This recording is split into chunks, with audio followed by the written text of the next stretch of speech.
네, 오늘 함께 보실 말씀은 히브리서 6장 9절에서 12절까지 말씀입니다. 우리 인내에 대한 격려라는 제목으로 함께 말씀을 보고자 합니다. 제가 말씀을 읽도록 하겠습니다. 사랑하는 자들아, 우리가 이같이 말하나 너희에게는 이보다 더 좋은 것, 곧 구원에 속한 것이 있음을 확신하노라. 하나님은 불의하지 아니하사 너희 행위와 그의 이름을 위하여 나타낸 사랑으로 이미 성도를 섬긴 것과 이제도 섬기고 있는 것을 잊어버리지 아니하시느니라. 우리가 간절히 원하는 것은 너희 각 사람이 동일한 부지런함을 나타내어 끝까지 소망의 풍성함에 이르러 게으르지 아니하고 믿음과 오래 참음으로 말미암아 약속들을 기업으로 받는 자들을 본받는 자 되게 하려는 것이니라. 아멘. 우리 전후 문맥을 또 살펴보도록 하겠습니다. 우리 지금 몇 주 때 계속 살펴보고 있는 큰 이 히브리서 이 맥락은 이 배교자들에 대한 이제 경고의 말씀이 나오고 있습니다.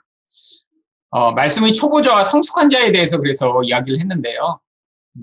이 성숙하지 아니하여 성경에서 진짜 말하고자 하는 이 예수 그리스도의 복음을 제대로 이해하지 못하고 젖만 먹는 초보의 상태에 있다면 참 이거 비참한 것이라고 지금 이야기를 하면서 꼭 성장을 해야 된다라고 이제 저자가 이야기를 하죠. 그런데 이렇게 성장하지 아니하는 그런 사람들 중에는 결국 이제 하나님의 은혜를 이제 맛은 보았지만 진짜 그 은혜로 말미암는 변화를 경험하고 있지 않은 사람들임을 알 수 있습니다. 이들이 결국에 얼마나 비참할 것인가. 그래서 4절부터 8절까지 지난번에 함께 살펴보았죠. 결국에는 지금 많은 사람들이 뭐 예수를 믿는다고 하고 또 교회도 있지만 어떤 사람들의 경우에는 하나님의 은혜를 과거에 한번 맛보고 또 그것으로 말미암아 굉장한 정말 체험을 한 것 같지만 말씀으로 말미암아 계속해서 성장하고 있지 않다면 어쩌면 그 사람은 진짜로 하나님의 은혜로 말미암아 변화돼 나가는 삶이 아니라 그냥 영적 체험을 한 것에 불과할지도 모른다라는 것입니다. 결국에 그렇게 한 번의 체험만으로는 신앙이 자라지 않기 때문에 결국 이제 시험과 또 이런 위기가 닥치면 하나님을 버리고 떠나게 되는 것이죠. 그래서 오늘 이제 우리가 보게 될 9절부터 12절에서는 이렇게 하나님의 은혜 안에서 계속해서 성장하고 인내하기를 독려하는 말씀이 그 다음에 기록된 것입니다. 그리고 이들에 대한 하나님의 약속이 얼마나 확실한가, 그 다음 아브라함의 예를 통해 13절에서 20절까지 설명하고 있죠. 그래서 5장 12절부터 6장 20절까지가 한 단위라 이 큰 의미 안에 이제 이 맥락 안에서 이 초보자와 성숙한 자에 대한 이야기도 하고 배교한 자가 어떤 결국을 경험하는지도 말하며 하지만 이렇게 끝까지 우리가 인내해야 될 그 이유에 대해서 또한 설명하고 있는 거죠. 그래서 오늘 9절부터 12절까지 인내에 대한 이런 격려의 말씀을 우리가 함께 보도록 하겠습니다. 9절에서 히브리서 저자가 수신자들을 향해 사랑하는 자들이라고 부릅니다. 물론 교회 내에 이런 배교도 하는 사람이 있고 또 문제가 있는 사람들이 있지만 그 사람들은 이제 한번 은혜를 받았다. 처음에 으쌰으쌰 하는 것 같다가 결국 이제 이런 시험과 환란을 견디지 못하고 결국에는 다 떨어져 나가게 돼 있어요. 지금 남아있는 자들은 결국 계속해서 성장해야 될 그런 사람들을 이야기합니다. 그들을 향해 내가 이런 심각한 이야기를 하면서 성장하지 않으면 안 된다라고 이렇게 야단치는 이유는 내가 너희를 사랑하기 때문이다라는 맥락에서 이야기하는 거죠. 근데 우리가 이같이 말하나 도대체 뭘 이같이 말하고 있나요? 앞에서 얘기한 이렇게 말씀에 의해 성장하지 않으면 결국 위기가 왔을 때 하나님을 떠나고 온전한 열매를 맺지 못하여 저주에 가까운 결과가 나타난다라는 앞의 이야기를 하고 있는 것입니다. 그런데 너희에게는 이보다 더 좋은 것, 그 구원에 속한 것이 있음을 확신한다라고 이야기를 합니다. 지금 이 편지를 받는 수신자들에게 내가 이렇게 간절하게 너희를 향해 이런 이야기를 해주는 이유가 바로 구원에 속한 우리가 이 땅에서 당장 당하는 이런 것보다 훨씬 더 좋고 훨씬 더 풍성한 것이 우리에게 약속돼 있기 때문에 내가 이런 확신을 가지고 이야기한다라고 하는 거죠. 도대체 구원에 속한 더 좋은 것, 이게 뭐가 있나요? 특별히 히브리서에서는 이 구원에 속한 더 좋은 것들을 여러 곳에서 이야기를 하고 있습니다. 이 히브리서에서 이제 이 구원에 속한 더 좋은 것이 6가지 정도가 나오는데요. 일부러 비교를 통해서 이제 진짜 좋은 것, 사람들이 이것도 좋아 하지만 그것보다 더 좋은 진짜를 너희가 바라봐야 된다라는 그런 맥락에서 이야기를 하고 있는 것입니다. 도대체 구원에 대한 이런 더 좋은 것이 무엇이길래 이런 시험과 위기를 넘어서며 계속해서 이 구원의 길 가운데 성장해야 되는 것일까요? 첫 번째로 천사보다 뛰어나신 그리스도가 계시기 때문입니다. 여러분, 제가 계속 말씀드리지만 우리가 받는 이 영생의 가장 본질은 바로 가장 좋으신 하나님과 또한 그리스도와 우리가 영원한 관계 안에 가장 깊은 관계를 맺게 되는 것입니다. 그러면 인생에서 우리가 가장 큰 행복을 누리는 것도 좋은 사람을 만나서 그 좋은 사람과 깊은 관계를 맺을 때 행복을 누리죠. 인생에서 또 가장 고통스러운 것도 사실 사람을 잘못 만나서 그 사람 때문에 고통하는 것입니다. 근데 사람은 아무리 내가 고르고 애를 쓰고 미리 시뮬레이션을 하고 테스트를 하고 그래도 사실 그렇게 온전한 사람을 만나는 게 불가능합니다. 왜죠? 모든 인간은 다 죄인이기 때문이죠. 그리고 우리 또한 우리 욕망을 가지고 다른 사람들을 바라보기 때문에 우리 욕망에 만족된 그런 사람을 만나는 것은 불가능합니다. 근데 예수님과 하나님은 그렇지 않죠. 특히 그 하나님이 육신으로 입고 오셔서 우리와 같은 모습을 가지고 계신 그리스도는 완전하신 하나님이시면서 완전하신 인간의 모습을 가지고 계신데 그분을 알아간다는 건 우리에게 가장 큰 기쁨이고 그분과 친밀한 관계를 맺는다는 건 우리가 누릴 수 있는 가장 놀라운 복인 것이죠. 여러분, 세상에서도 누군가를 좋아하면 그 좋아하는 사람이 뭐 유명하거나 이러면 그 사람 한번 보겠다고 정말 얼마나 난리를 치는지 여러분 다 아시잖아요. 연예인 한번 보겠다고 정말 그 집 앞에 가서 텐트 치고 앉아서 기다리고 한번 공항에 지나가는 거 한번 보겠다고 거기서 몇 시간씩 기다리는 사람들. 지나가는 거 한 번만 보는 것만으로도 그렇게 흥분되는데 사실 우리에게 주어진 이 약속, 그리스도와 영원한 영생의 자리로 가게 되는 게 이게 구원의 가장 놀라운 은혜입니다. 두 번째로 하나님께 가까이 갈 수 있는 더 좋은 소망입니다. 여러분, 결국 하나님이 생명의 근원이며 복의 실체세요. 하나님과 가까이 한다는 건 결국 우리가 만족하고 행복할 수 있는 가장 유일한 길입니다.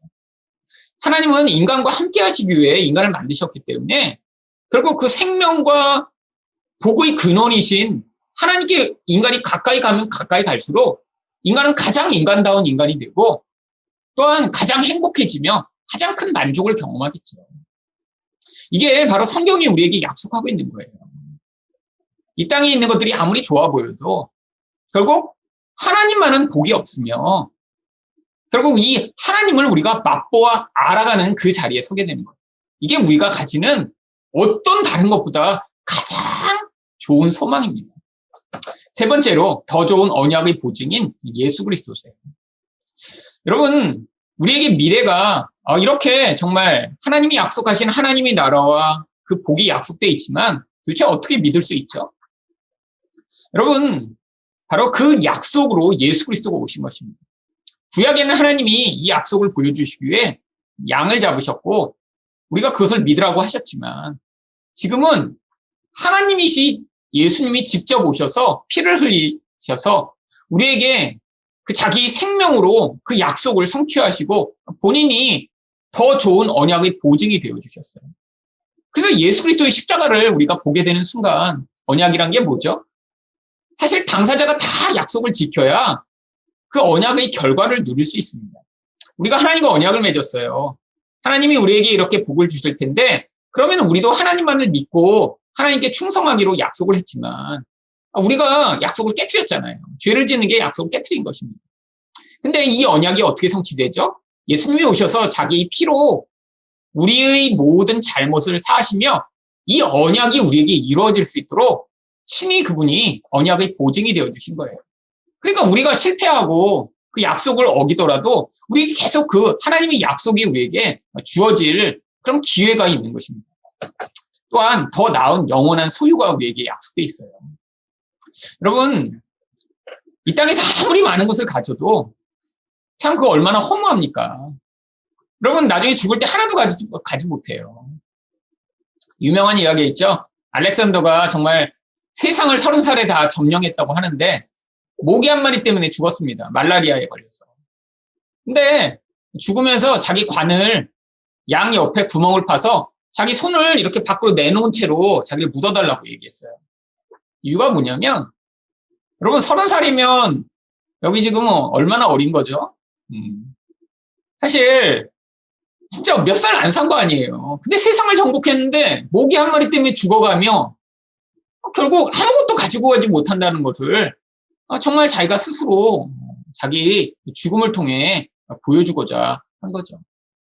여러분, 사실 우리 인생 가운데 하지만 가장 귀한 소유가 무엇인가요? 영원한 소유가 있어야 됩니다. 잠깐 가졌다가 잊어버리는 그런 종류의 소유가 아니라. 여러분, 그 영원한 소유에 대한 약속이 바로 하나님의 나라로 우리에게 주어져 있는 거죠. 또 더 좋은 부활이 있습니다. 이 부활은 무슨 맥락에서 나온 거냐면 사실 우리 주변에 사랑하는 사람들이 죽어요. 특별히 이 히브리서의 맥락 가운데는 순교를 당해 핍박을 받다 죽임을 당합니다. 근데 우리가 사랑하는 사람을 잃어버리면 얼마나 가슴이 아파요. 지금 살아서 더 친밀감을 누리고 싶고 더 같이 있고 싶은데 그럼 사랑하는 사람을 잃어버린다면 우리 너무 슬플 것입니다. 그런데 그것보다 훨씬 더 좋은 미래가 우리에게 약속되어 있다는 거예요. 여러분 아무리 좋은 사람도 물론 잃어버리면 미리 돌아가시면 슬프고 힘들겠죠. 하지만 같이 있으면요.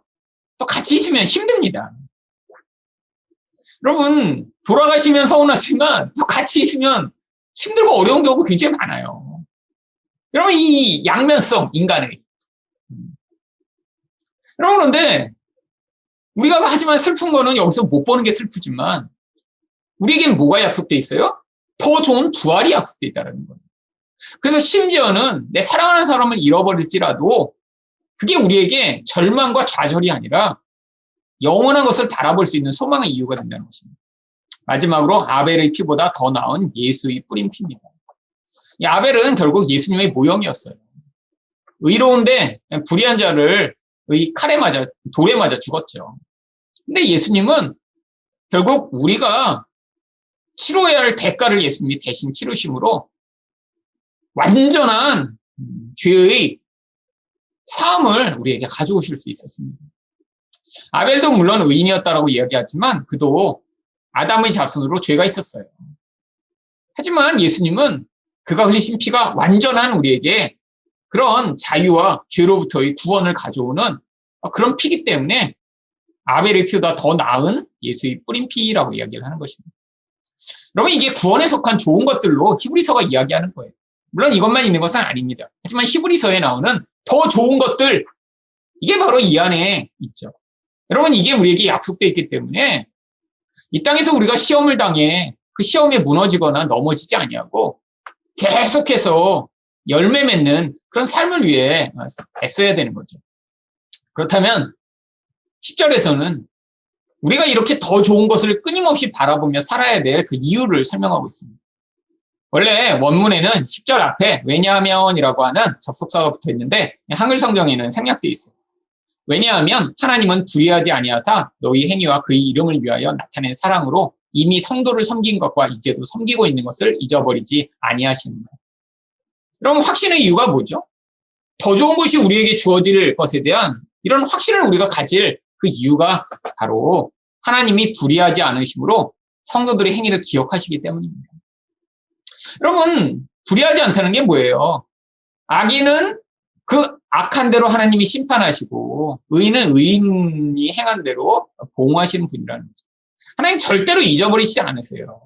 하나님이 다 기억하신다는 것입니다. 이게 우리가 지금 살아가면서 좌절되고 가끔씩 답답하고 할 때 우리에게 소망의 이유가 되는 거죠.